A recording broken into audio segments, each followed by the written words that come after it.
La chambre bleue. Un jeune homme se promenait d'un air agile dans le vestibule d'un chemin de fer. Il avait des lunettes bleues, et quoiqu'il ne fût pas enrhumé, il portait sans cesse son mouchoir à son nez. De la main gauche, il tenait un petit sac noir qui contenait, comme je l'ai appris plus tard, une robe de chambre de soie et un pantalon turc. De temps en temps, il allait à la porte d'entrée, regardait dans la rue, puis il tirait sa montre et consultait le cadran de la gare. Le train ne partait que dans 1 heure, mais il y a des gens qui craignaient toujours d'être en retard. Ce train n'est pas ce que prennent les gens pressés, petite voiture de première classe. L'heure n'était pas celle qui permet aux agents de change de partir après les affaires terminées, pour dîner dans leur maison de campagne. Lorsque les voyageurs commencèrent à se montrer, un Parisien eût reconnu alors tournure des fermiers ou de petits marchands de la banlieue. Pourtant, toutes les fois qu'un homme entrait dans la gare, toutes les fois qu'une voiture s'arrêtait à la porte, le corps du jeune homme aux lunettes bleues se gonflait comme un ballon. Ses genoux tremblotaient. Son sac était près d'échapper de ses mains et ses lunettes de tomber de son nez. Ou, pour le dire en passant, elle était placée au tout travers. Ce fut bien pis quand, après une longue attente, parut par une porte de côté, venant précisément du seul point qui ne fut pas l'objet d'une observation continuelle. Une femme vêtue de noir, avec un voile épais sur le visage et qui tenait à la main un sac de maroquin brun, contenant, comme je l'ai découvert dans la suite, une merveilleuse robe de chambre et des mules de satin bleu. La femme et le jeune homme s'avancèrent, l'un vers l'autre, regardant à droite et à gauche, jamais devant eux. Ils se joignirent, se touchèrent la main et demeurèrent quelques minutes sans dire un mot. Palpitant, pantelant, en proie à une de ces émotions poignantes pour lesquelles je donnerais, moi, 100 ans de la vie d'un philosophe. Quand ils trouvèrent la force de parler, « Léon, dit la jeune femme, j'ai oublié de dire qu'elle était jeune et jolie. Léon, quel bonheur! Jamais je ne vous aurais reconnu sous ces lunettes bleues. Quel bonheur, dit Léon. Jamais je ne vous aurais reconnu sous ce voile noir. Quel bonheur, reprit-elle.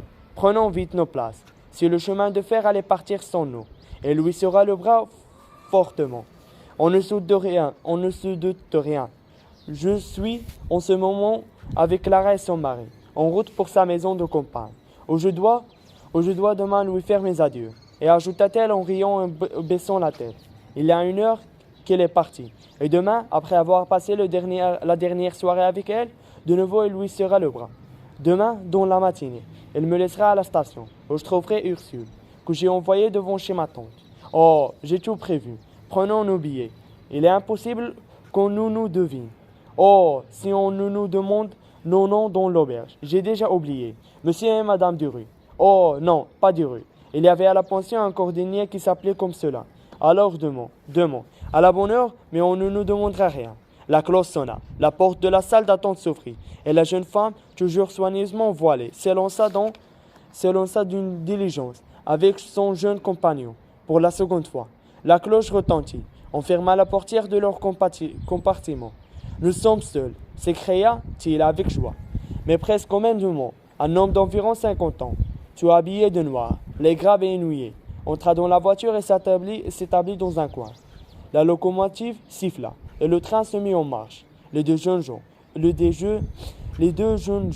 retirés le plus loin qu'ils avaient pu de leur incommode voisine, commencèrent à se parler bas et enrouler par surcroît de précaution. « Monsieur, dit l'autre voyageur dans la même langue, et avec bien plus pur accent britannique, si vous avez des secrets à vous conter, vous ferez bien de ne pas le dire en anglais, devant moi. Je suis anglais, désolé de vous gêner, mais dans l'autre compartiment, il y avait un homme seul, et j'ai pour participe de ne jamais voyager avec un homme seul. Celui-là avait une figure de juif, et cela aurait pu le tenter. Il montra son sac de voyage, qu'il avait jeté devant lui sur un coussin. Au reste, si je ne dors pas, je lirai. En effet, il essaya loyalement de dormir. Il ouvra son sac, en tira une casquette commode, la mit sur sa tête, et tint les yeux fermés pendant quelques minutes. Puis il les rouvrit avec un geste d'impatience, chercha dans son sac des lunettes, puis un livre grec. Enfin, il se mit à lire avec beaucoup d'attention, pour prendre le livre dans le sac. Il fallut déranger main d'objets entassés au hasard. Entre autres, il tira des profondeurs du sac une assez grosse liasse de billets de banque d'Angleterre. la déposa sur la banquette en face de lui. Et avant de le replacer dans le sac, il la montra au jeune homme en lui demandant s'il trouvait à changer des banknotes à N, probablement sur la route d'Angleterre. N était le lieu où se dirigeaient les deux jeunes gens. Il y a N, un petit hôtel assez propre. On ne s'arrête guère que le samedi soir. On prétend que les chambres sont bonnes. Le vice-provincial, le jeune homme que j'ai déjà appelé Léon, avait été reconnaître cet hôtel quelque temps auparavant. Sans lunettes bleues et sur le rapport qu'il en avait fait, son ami avait paru éprouver le désir de le visiter. Elle se trouvait d'ailleurs, ce jour-là, dans une disposition d'esprit telle que les murs d'une prison lui eussent semblé plein de charme, s'il y eût été enfermé avec Léon. Cependant, le train allait toujours. L'Anglais lisait son grec, sans tourner la tête vers ses compagnons, qui causaient si bas, que des amants seuls eussent pu s'entendre. Peut-être ne surprendrai-je pas mes lecteurs en leur disant que c'étaient des amants dans toute la force du terme, ce qu'il y avait de déplorable, ce qu'ils n'étaient pas mariés. Il y avait des raisons qui s'opposaient à ce qu'ils le fussent. On arrive à N. L'Anglais descendit le premier, pendant que Léon aidait son ami à sortir de la diligence sans montrer ses jambes. Un homme se lança sur la plateforme du compartiment voisin. Elle était pâle, jaune même, les yeux creux et injectés de sang, la barbe mal faite, signe auquel on reconnaît souvent les grands criminels. Son costume était propre, mais usé jusqu'à la côte. Sa redingote jadis noire, maintenant grise au dos et au coude, était bottonnée jusqu'au menton, probablement pour cacher un gilet encore râpé. Il s'avança vers l'Anglais, et d'un ton très ému. « Hank, lui dit-il, leave me alone, you wretch !» s'écria l'Anglais, dont l'œil gris s'alluma d'un éclat de colère.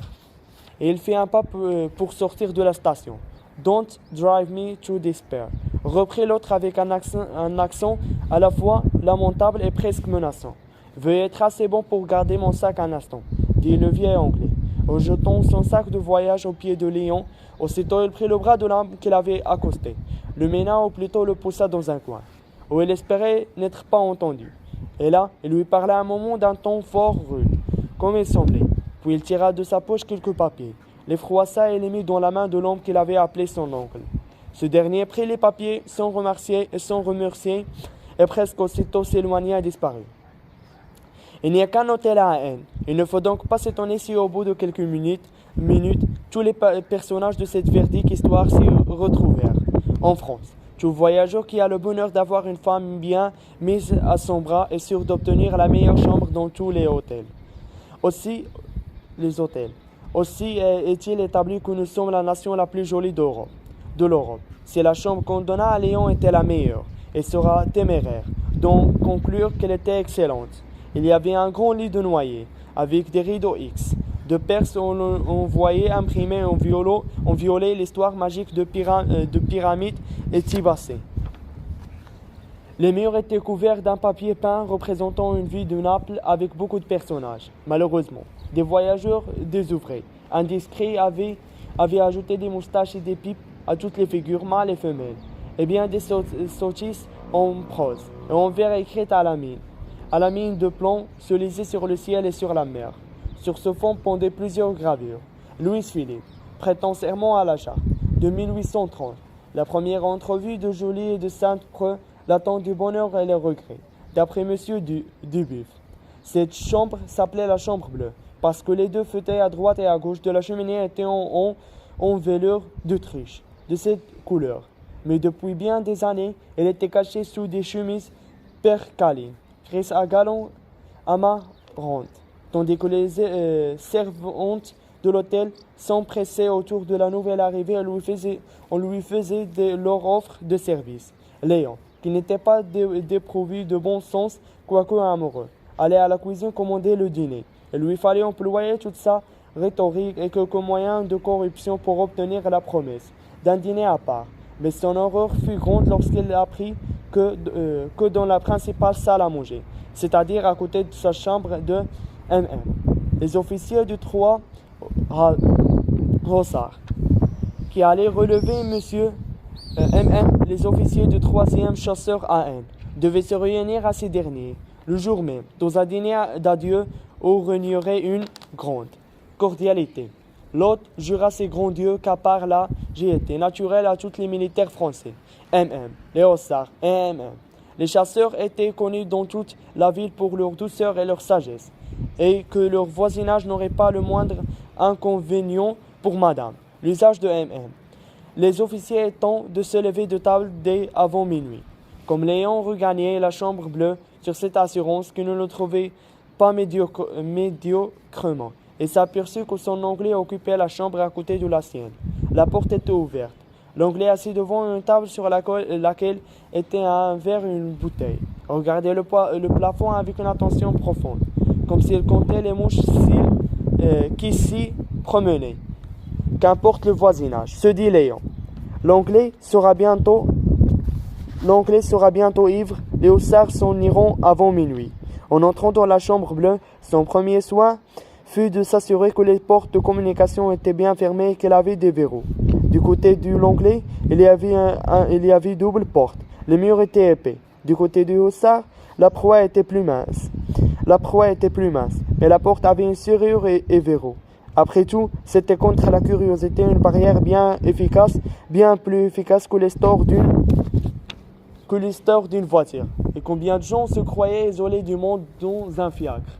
Assurément, l'imagination la plus riche ne peut se représenter de félicité plus complète que celle de deux jeunes amants qui, après une longue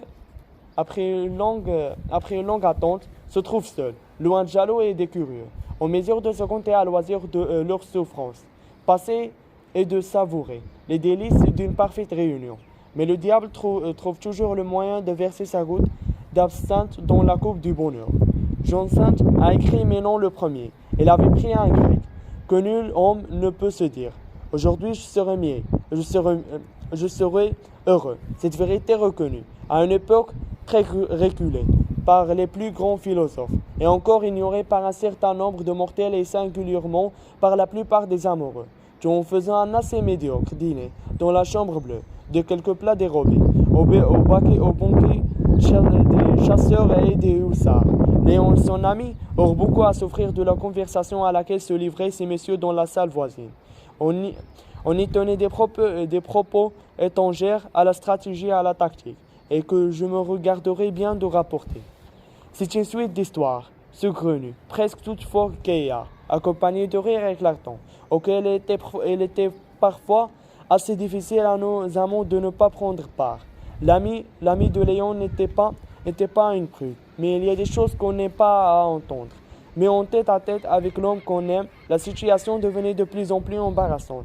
Et comme on allait rapporter le dessert de les officiers Léon crut devoir descendre à la cuisine pour prier l'hôte de représenter à ces messieurs qu'il y avait une femme souffrante dans la chambre à côté d'eux, et qu'on attendait de leur politesse qu'ils voudraient bien faire un peu moins de bruit. Le maître d'hôtel, comme il arrive dans les dîners de corps, était tout à rue et ne savait à qui répondre. Au moment où Léon lui donnait son message pour les officiers, un garçon lui demandait du vin, du champagne pour les hussards, une servante de vin du Porto pour l'Anglais. J'ai dit qu'il n'y en avait pas, ajouta-t-elle. Tu es une sotte. Il y a tous les vins chez moi. Je vais lui en trouver du Porto. Apporte-moi la bouteille du Ratafia, une bouteille à 15 et un carafon d'eau de vie.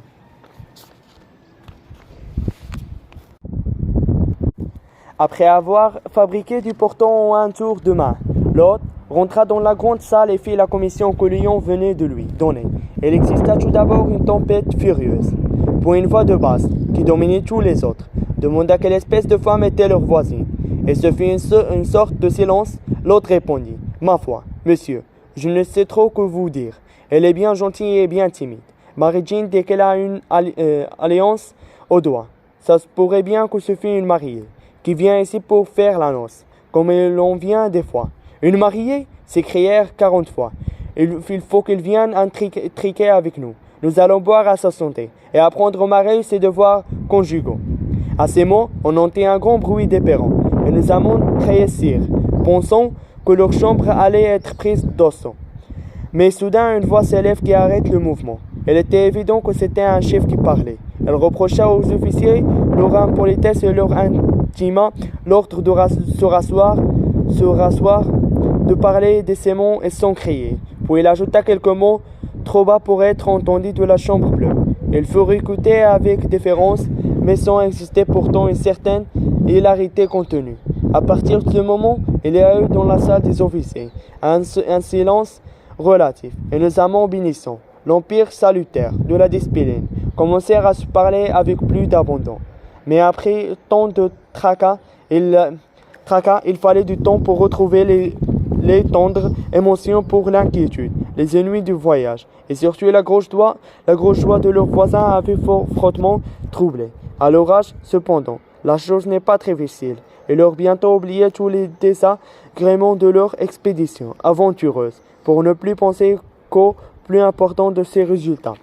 Ils croyaient la paix faite avec les hussards. Hélas, ce n'est qu'un rêve. Au moment où ils s'y attendaient le moins, lorsqu'il était à 1000 lieues de ce monde sublimaire.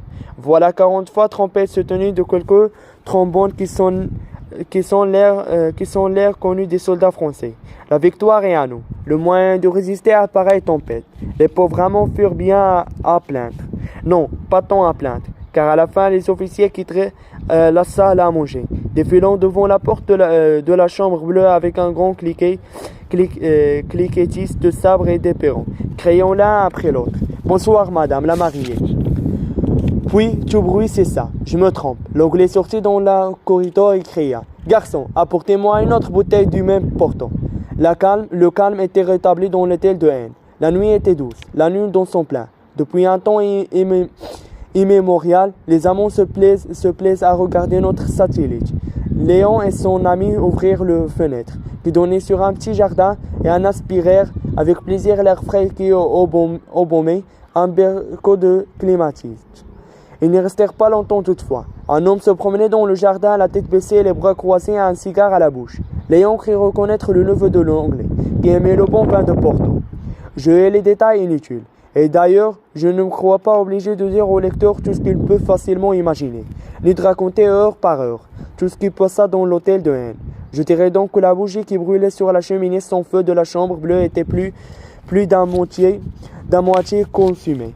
Quand, dans l'appartement de l'anglais, naguère silencieux, un bruit étrange se fit entendre, comme un corps lourd peut en produire en tombant. À ce bruit se joignit une sorte de craquement non moins étrange, suivi d'un cri étouffé et de quelques mots indistincts, semblable à une précation. Les deux jeunes habitants de la chambre bleue tressaillirent. Peut-être avaient-ils été réveillés en sursaut. Sur l'un et l'autre, ce bruit il ne s'expliquait pas, avait causé une impression presque sinistre. C'est notre Anglais qui rêve, dit Léon se froissant de sourire. Mais il voulait rassurer sa compagne. Il frissonna involontairement 2 ou 3 minutes après. Une porte s'ouvrit dans le corridor, avec précaution, comme il semblait, puis il se referma très doucement. On entendit un pas long et mal assuré qui, selon toute apparence, cherchait à se dissimuler. « Maudit Chauberge !» s'écria Léon. « Ah, c'est le paradis !» répondit la jeune femme en laissant tomber sa tête sur l'épaule de Léon. « Je meurs de sommeil. » Et soupira et se rendormit presque aussitôt. Un moraliste illustre a dit que les hommes ne sont jamais bavards lorsqu'ils n'ont plus à rien demander, et qu'on ne s'étend donc point si Léon ne fit aucune tentative pour renouer la conversation, ou disserter sur les bruits de l'hôtel de Haine. Malgré lui, on était préoccupé à son imagination et rattaché maintes circonstances auxquelles, dans une autre disposition d'esprit, il ne fait aucune attention. La figure sinistre du neveu de l'anglais lui revenait en mémoire. Il y avait de la haine dans le regard qu'il jetait à son oncle, tout en lui parlant avec humilité, sans doute parce qu'il lui demandait de l'argent. Quoi de plus facile à un homme jeune encore et vigoreux, désespéré en autre, que de grimper du jardin à la fenêtre de la chambre voisine. D'ailleurs, il logeait dans l'hôtel, puisque la nuit, il se promenait dans le jardin, peut-être, probablement même. Inédubitablement, il savait que le sac noir de son oncle renfermait une grosse liasse de billets de banque, et ce coup sourd, comme un coup de massue sur une crâne chauve. Ce cri étouffé, ce jurement affreux, et ses pas ensuite. Ce neveu avait la mine d'un assassin, mais on n'assassine pas dans un hôtel plein d'officiers. Sans doute cet anglais avait mis le verrou en homme prudent, surtout sachant le drôle environ, et s'en défier puisqu'il n'avait pas volé d'aborder avec son sac à la main. Pourquoi se livrer à des pensées hideuses quand on est si heureux? Voilà ce que Léon se disait mentalement. Au milieu de ses pensées hideuses, quand on est si heureux. Voilà ce que Léon se disait mentalement. Au milieu de ses pensées, que je me regarderais d'analyser plus longuement et qui se présentait à lui presque aussi confuse que les voisins d'un rêve. Il avait les yeux fixés, machinalement vers la porte de communication, entre la chambre bleue et celle de l'onglet. En France, les portes ferment mal.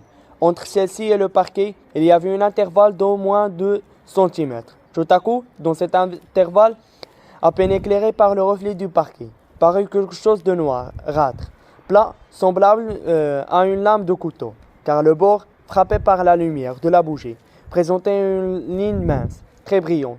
Cela se mouvait lentement dans la direction d'une petite mule de satin bleu, jetée indiscrètement, à peu de distance de cette porte. Était sur quelque insecte comme un mille-pattes. Non, ce n'est pas un insecte. Cela n'a pas de forme déterminée. 2, 3 traînées brunes, chacun avec sa ligne de lumière sur le bord, ont pénétré dans la chambre. Leur mouvement s'accélère grâce à la pente du parquet et s'avance rapidement. Ils viennent enfleurer la petite mule. Plus de doute, c'est un liquide. Et ce liquide, on voyait maintenant distinctement la couleur à l'allure de la bougie. C'était du sang. Et tandis que Léon immobile regardait avec horreur ces traînées effroyables. La jeune femme dormait toujours d'un sommeil tranquille, et sa respiration régulière réchauffait le cou et l'épaule de son amant. Le soin qui avait eu lieu de commander le dîner dès en arrivant dans l'hôtel de Haine prouve suffisamment qu'il y avait une assez bonne tête, une intelligence élevée qu'il savait prévoir, et ne démentit pas en cette occasion le caractère qu'on n'a pas lui reconnaître déjà. Il ne fit pas un mouvement et toute la force de son esprit s'entendit avec effort pour prendre une résolution, en présence de l'affreux malheureux qui le menaçait. Je m'imagine que la plupart de mes lecteurs, et surtout mes lectrices, remplis de sentiments et héroïques, blâmeront en cette circonstance la conduite et l'immobilité de Léon. Il aurait dû, me dira-t-on, courir à la chambre de l'anglais et arrêter le meurtrier, tu au moins tirer sa sonnette et carillonner les gens de l'hôtel. Et à cela, je répondrai d'abord que les hôtels en France, il n'y a de sonnettes que pour les ornements des chambres, et que leurs cordons ne correspondent pas à aucun appareil métallique. J'ajouterai respectueusement, mais avec fermeté, qu'il c'est mal de laisser mourir un Anglais à côté de soi. Il n'est pas louable de lui sacrifier une femme qui dort la tête sur votre épaule. Que serait-il arrivé si Lyon eût fait un attapage réveillé au hôtel? Les gendarmes, le procureur impérial et son greffier seraient arrivés aussitôt, avant de lui demander ce qu'il avait vu ou entendu. Ces messieurs sont, par profession, si curieux qu'il lui aurait dit tout d'abord: comment vous nommez-vous? Vos papiers? Et madame, que faisiez-vous ensemble dans la chambre bleue?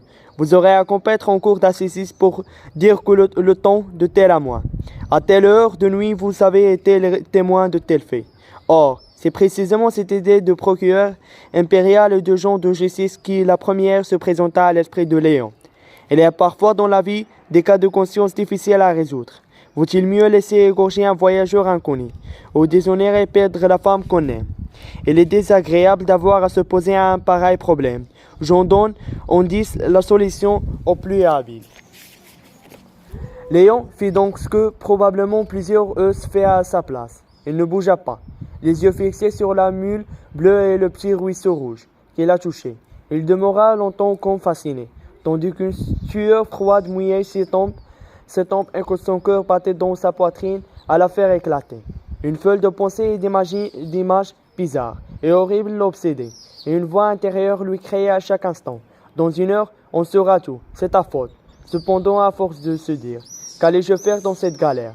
On finit par apercevoir quelques royaumes d'espérance, et se dit enfin: si nous quittions ce maudit hôtel avant la découverte de ce qui est passé dans la chambre à côté, peut-être pourrions-nous faire perdre nos traces. Personne ne connaît ici. On ne m'a vu qu'en lunettes bleues. On l'a vu que sous son voile. Nous sommes à 2 pas d'une station, et en une heure, nous serions bien loin de Haine. Puis, comme il avait longuement étudié l'indicateur pour organiser son expédition, il se rappela qu'un train passait à 8 heures allant à Paris. Bientôt après, On serait perdu dans l'immensité de cette ville où se cachent tant de coupables, qui pourraient y découvrir deux innocents. Mais n'entreraient-on pas chez l'Anglais avant 8 heures? Toute la question était là. Bien convaincu, il n'avait pas d'autre parti à apprendre. Il fit un effort désespéré pour secouer le torpeur qui s'était emparé de lui depuis si longtemps. Mais au premier mouvement qu'il fit, sa jeune compagnie se révéla et l'embrassa à l'étourdi, au contact de sa joue glacée, et laissa échapper un petit cri. « Qu'avez-vous » lui dit-elle avec inquiétude. « Votre front est froid comme un marbre. Ce n'est rien. Ce n'est rien. » Comment? Ce n'est rien, répondit-il d'une voix mal assurée. J'ai entendu un bruit dans la chambre à côté. Il se dégagea de ses bras et d'abord écarta la mule bleue et plaça un fauteuil devant la porte de communication, de manière à cacher son ami l'affreux liquide qui, ayant assez de s'étendre, formait maintenant une tache assez large sur le parquet. Puis, elle entr'ouvrit la porte qui donnait sur le corridor et écouta ça avec attention. Elle osa même s'approcher de la porte de l'anglais. Elle était fermée. Il y avait déjà quelques mouvements dans l'hôtel. Le jour se levait, les valets d'écurie ponçaient les chevaux dans la cour. Et du second étage, un officier descendait les escaliers en faisant résonner ses éperons. Il allait à présider cet intéressant travail, plus agréable aux cheveux. Co-humain. Et en termes techniques, on appelle la botte. Léon rentra dans la chambre bleue. Et avec tous les ménagements que l'amour peut inviter, à grand renfort de circonlocution, d'euphémisme, et exposa à son ami la situation où il se trouvait. Danger de rester, danger de partir trop précipitamment, danger encore plus d'atteindre l'hôtel que la catastrophe de la chambre voisine fut découverte. Inutile de dire l'effroi causé par cette communication. Les larmes qui la suivent, les propositions intensées qui furent mises en avant que de fois deux infortunés se jetèrent dans les bras l'un de l'autre, en se disant « Pardonne-moi, pardonne-moi ». Chacun se croyait le plus coupable et se promirent de mourir ensemble, car la jeune femme ne doutait pas que la justice ne les trouvât coupables du meurtre de l'anglais. Et comme il n'était pas sûr qu'on le prémit de s'embarrasser encore sur l'échafaud, ils s'embrassèrent à s'étouffer, s'arrosant à l'envie de leurs larmes. Enfin, après avoir dit bien des absurdités et bien des mots tendres et déchirants, il se reconnut au milieu de mille baisers,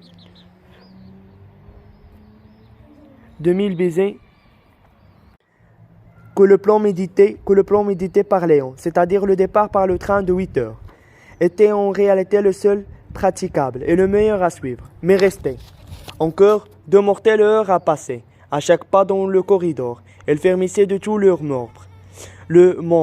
Chaque craquement de bottes leur annonçait l'entrée du procureur impérial. Leur petit paquet fut fait en un clin d'œil. La jeune femme voulait brûler dans la cheminée la mule bleue, mais Léon la ramassa. Et après l'avoir essuyée à la descente de lui, il la baisa la nuit dans sa poche. Il fut surpris de trouver qu'elle sentait la vanille. Son ami avait pour fin le bouquet de l'impératrice, Eugénie. Déjà tout le monde était réveillé dans l'hôtel. On entendait des garçons qui riaient, des servantes qui chantaient, des soldats qui brossaient les habits des officiers. Cette heure venait de sonner.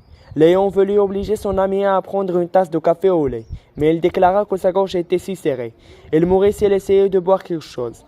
Léon menait ses lunettes bleues, descendit pour payer sa note. L'autre lui demanda pardon du bruit qu'on avait fait, et qu'il ne pouvait encore s'expliquer car monsieur les officiers étaient toujours si tranquilles. Léon l'assura qu'il n'avait rien entendu, et qu'il avait parfaitement dormi. Par exemple, votre voisin de l'autre côté, continua l'autre, n'a pas dû vous incommoder. Il ne fait pas beaucoup de bruit. Celui-là, je parie qu'il dort encore sur les 2 oreilles. Léon s'appuya fortement au comptoir pour ne pas tomber. Et la jeune femme qui avait voulu le suivre se cramponna à son bras, en serrant son voile devant ses yeux.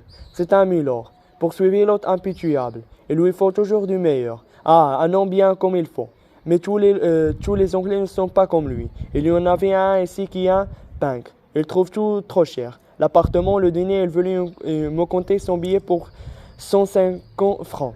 Un billet de la Banque d'Angleterre. 5 livres sterling. Pourvu encore qu'il soit bon. Tenez, monsieur, vous devez vous y connaître, car je vous ai entendu parler anglais avec madame. Est-il bon? En parlant ainsi. Elle lui présentait une banquenote de 5 livres sterling sur un des angles. Il y avait une petite tache rouge que Léon s'expliqua aussitôt. Je le crois fort bon, dit-il d'une voix étranglée. Oh, vous avez bien le temps, reprit l'autre. Le train ne passe qu'à 8 heures. Il est toujours en retard. Veuillez donc vous asseoir, madame. Vous semblez fatiguée. En ce moment, une grosse servante entra. Vite de l'eau chaude, dit-elle pour l'été de Milord. Apportez aussi une éponge. Il a cassé sa bouteille et toute sa chambre est inondée. À ces mots, Léon se laissa tomber sur une chaise. Sa compagne en fit de même, une forte envie de rire et les prit tous les deux. Il eurent quelque peine à ne pas éclater. La jeune femme lui serra joyeusement la main. Décidément, dit l'un à l'autre, nous ne partirons que par le train de 2 heures. Faites-nous un bon déjeuner pour midi. Composé à écrire. Par Prosper Mérimée, fou de S.M. l'impératrice.